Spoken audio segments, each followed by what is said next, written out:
Grabe, hindi ko akalain ito. Lumabas na ang buong kwento sa kaso ni Pulong Duterte sa isang bar sa Davao.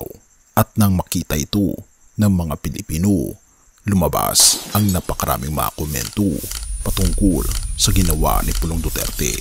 At talaga namang kahit na ang mga supporters ay talagang manghihina at madidismaya dahil sa buong kwentong ito. Pero bago natin basahin ang complaint ni John Patria laban kay Pulong Duterte, babasahin ko muna ang mga comment ng ating mga kababayan. Sabi dito, dapat sana wag na siya maging congressman, nawalan na siya ng dignidad and become unfit as a government official. Isa pa, no to Duterte and the wicked friends. Congressman, anak ng dating Pangulo, pick up girl lang type mo. Dapat kahit singer sa bar. Grabe, kawawa ang Pilipinas pag Duterte ang nakaupo. Isa ba dito, kung mahal nyo ang Davao at Pilipinas, huwag nyo nang iboto ang mga Duterte. No to Duterte. Parang naniwala ako sa sinabi ni Mark Taguba na si Pulong ang may hawak ng Davao Group ng BOC. Dapat yan ay makulong at hindi siya Taguba. Isa pa, 13,000 sa bawat babae. Sa 6 na babae, 78,000 na.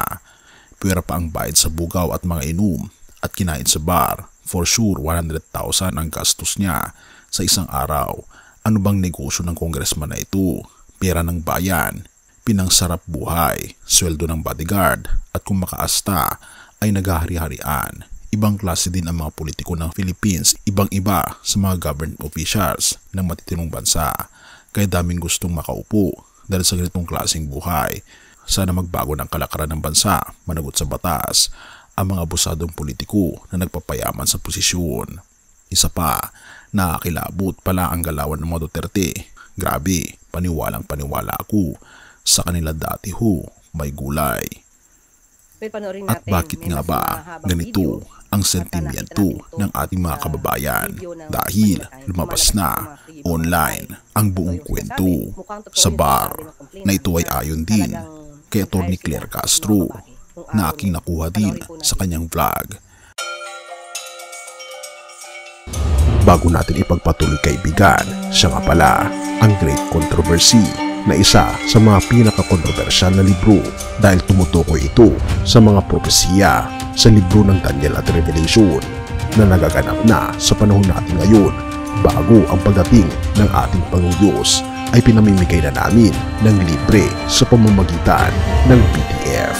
At ito ay nasa limited lamang na panahon kaya i-click mo sa description sa baba upang ma-avail mo kaibigan ang napaka-importanteng libro ito na magbubukas sa iyo sa mas maliwanag mong hinaharap. Purihin ang ating Panginoong Diyos at tayo magpatuloy. Basahin natin. Makikita natin sa buong video ang nangyari sa pangalawang palapag bago ang nag-viral na video ni Pulong Duterte na kung saan sa unang palapag ay may hawak siyang patalim. Kapansin-pansin na may lumapit sa kanyang babae na parang nagre-reklamo raw na bakit 1,000 lang ang ibinigay sa kanya. Ating basahin ang complaint. Inabot na kami ng alas 12 ng hating gabi ng Pebrero 23, 2025 at ako ay kinausap ni Charlie Tan. Sinabihan niya ako na samahan ko muna si Paulo Duterte na magbar sa Hersey Bar at hindi na siya makasama sa kadahilan ng magsusundo pa siya ng kanyang anak. Maya't maya ay nilapitan na rin ako ni Paulo Duterte at sinabi na samahan ko muna daw siya magbar sa may obrero at binigyan niya ako ng 18,000 pesos bilang tip. Tapos binigyan niya rin ang dalawa sa aking kasamahang babae na tig 5,000 at sinabi niya yung kulang ay ibibigay niya pagtapos namin magbar. Tig 13,000 bawat isa ang ibibigay niya sa mga babae na kasama ko. Matapos ang 20 to 30 minuto ay umalis na kaming papuntang Hersey Bar. Inabot na kami na alas 2 o'clock ng umaga nang tinawagan niya ako at sinabing bigyan ko daw ang kanyang mga bodyguard ng 3 babae at doon ay nabigyan ko ay ang 2 bodyguard at isang driver. Makalipas ang 1 oras ay bumalik na sila sa bar at nagtanong si Paulo Duterte kung ilang bodyguard ang sumama kasama ng mga babae. Nalaman niya na may isang bodyguard niya ang hindi nakasamang lumabas. Sa galit niya ay sinabi niya na buti pa yung driver na kaisa sa mga babae. Yung bodyguard niya mismo hindi nakakuha ng babae. Matapos noon ay binayaran niya ang 3 babae, ngunit ang pang-4 na babae na hindi naman nailabas ay binigyan niya ng 1,000 lamang. Nagtanong ang babae kung bakit ganun lamang ang bigay sa kanya at doon na nagalit si Paulo Duterte. Dahil sa galit at kalasingan, si Paulo Duterte ay ako ang nakita niyang pagbuhusan ng galit mula sa 2nd floor ng bar. Sa aming pinestuhan ay minura-mura niya ako at tinutulak pababa ng hagdan.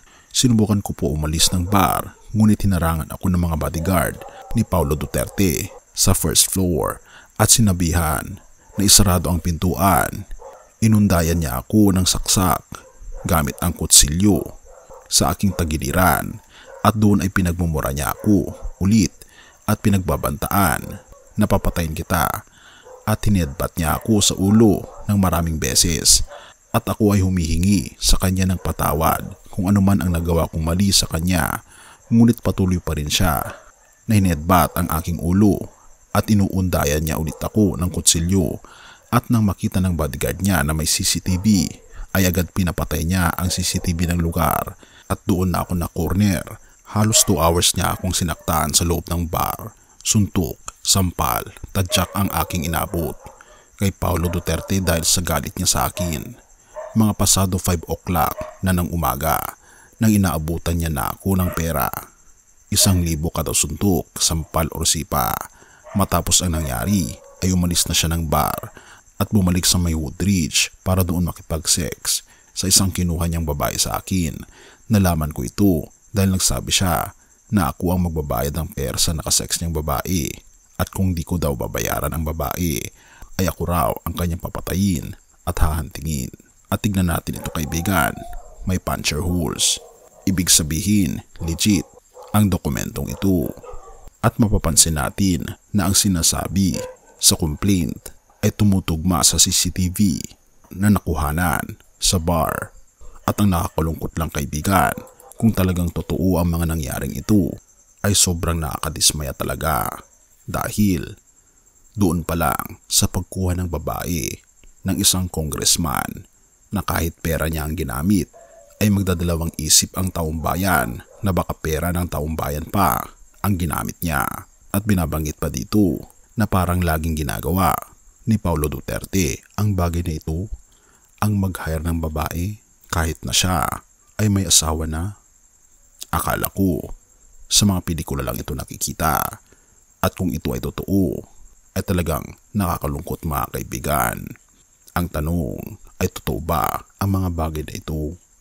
Sana ay hindi. Jeremias 23 verses 1 and 2. Kahabag-habag kayo mga pinunong nagpapahamak at nagpapangalat sa mga tupa ng aking pastulan. Ito ang sabi ni Yahweh. Kaya't ngayon hahatulan ko kayo dahil sa inyong masasamang ginawa.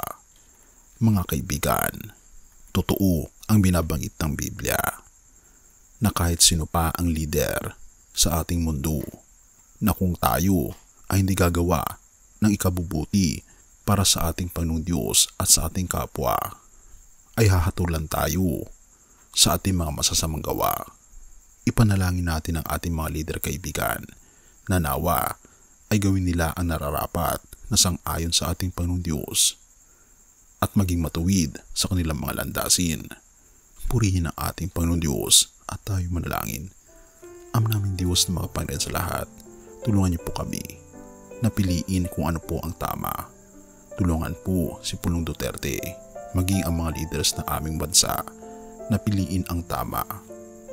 At tulungan niyo po kami na makita ang aming mga pagkakamali at talikuran ito, magsisi at tanggapin ang aming Panginoong Kristo bilang aming personal na tagapagligtas at magbabautismo sa pangalan ng aming Panginoon Jesus, sa pangalan ng aming Panginoon Diyos at sa pangalan ng Banal na Espiritu. Pinupuri po namin kay pinapasalamatan ng aming Panginoon Diyos sa inyo pong kabutihan sa amin. Patuloy niyo po kaming gabayan at patnubayan at patawarin po kami sa lahat ng aming pagkukulang at pagkakasala. At salamat sa pagdinig ng aming mga panalangin, sapagat ito po ang aming samot hiling sa matamis na pangalan ng aming Panginoon Jesus. Amen.